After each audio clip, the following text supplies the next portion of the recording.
Райымбеков Алмаз Болотбекович, чөйрөнүн кулун олом. Ушул Доңарык айылынамын. Буранага 2 километр жерде туулуп өскөм, чоңойгом. Ушу Токмок шаарында окугам мектепте, 7-орто мектебинде. Мектепти бүткөндөн кийин Кыргызский экономический университетте бухучет аудит профессиясын окудук. Андан кийин өзүбүз бизнес чөйрөсүнө жүрдүк. Бизнес чөйрөсүндө акыркы жылдары иш кылып жүрдүк. Алматыда, өзүбүздүн Кыргызстаныбызда, айыл чарбасында, микрокредитный компания, курулуш тармагында дагы иш кылдык. Анан ушул пандемиядан кийин мамлекетибиздин оор акыбалын көрүп, ага чейин деле угуп жүргөнбүз, көрүп жүргөнбүз. Ошо мамлекетибизге кандай жардам берсек деп ниетибиз бар болчу, ушу элибизге жардам кылсак деп. Бирок убакыт келе электеп өзүбүздү эртедеп жүргөнбүз. Анан ошо пандемиядан кийин баягы мындан ары дагы жүрө берсек мамлекетибиз туңгуюкка баратканын көрдүк.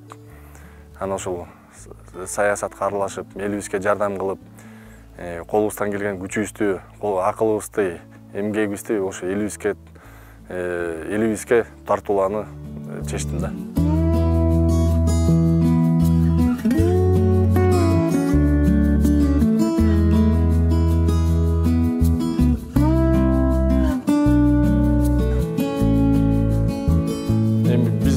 Экономиканын локомотивы болуп айыл чарбасы болуп атпайбы? Анткени айыл жергесинде биздин калктын 67% жашайт экен да. Биз айыл чарбага өтө маанилүү көңүл бурушубуз керек. Ошол эле Кыргыз Россия фондунун 70%-ин айыл жергесине буруш керек деп атам. Анткени бүгүнкү күндө биз экологиялык жактан биздин продукциялар дүйнө жүзүндө бааланып аткандан кийин биз сандан сапатка өтүшүбүз керек.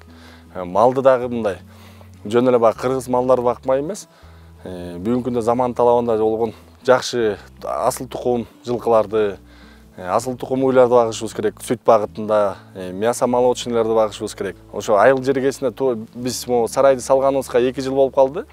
2 жылда башына келгенде кошуналардан көп нерсени сурадык да, кандай кылып багышыбыз керек. Анткени биз өзүбүз баягы мектепти, садикти, бала бакчага барганда баягы шаарда барып калдык, Токмок шаарында. Анан баягы өзүбүздүн атабыз бул жерде чоңойгондуктан, анын кыялы ушул тоого келсем деген кыял бар болчу. Ал кыялын аткарыш үчүн ошо келгенде биз жаңыдан мал көбөйтүп баштаганда ошо кошуналардан сурадык да, кандай мал багабыз деп. Анан интернет булагынан көптөгөн маалыматтарды алдык. Ошентип отуруп бүгүнкү күндө жылкылардын акырында баштап ошо таза кандууларга өтүп баштадык. Анан уйларды болсо Швиц менен Ангус тармагына ошо басым жасап, анан ошо искусственное осемиление кылып атабыз да. Анан ошондо бүгүнкү күндө кошуналарыбыз дагы бир мякта бир 20-30 түтүн бар. Алар да четинен келип ошо искусственное осемиление кылып атышат.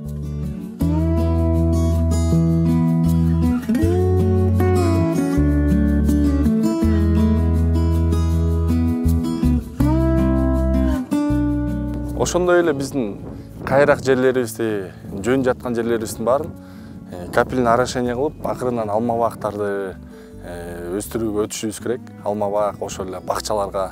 Анткени бул Россиянын ээсинин алкагында өзүбүздүн өсүмдүктөрдү, биздин алмалар, биздин өсүмдүктөр Россияда, Казакстанда бааланып аткандан кийин биз ошол рынокто ээлешибиз керек.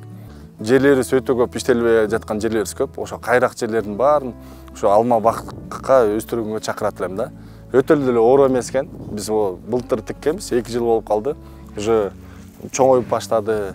Коркпошубуз керек экен, иш баштаганда үйрөнүшүбүз керек экен.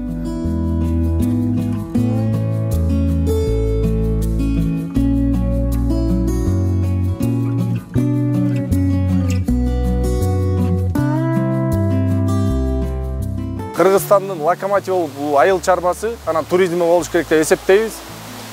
Биз ар бир аймакка бирден ишкана деген долбоорду жазганбыз программабызда. Ошол ар бир аймагыбыздын биздин Санарип Кыргызстан платформасы аркылуу потенциалын көрсөтөлү деп атабыз.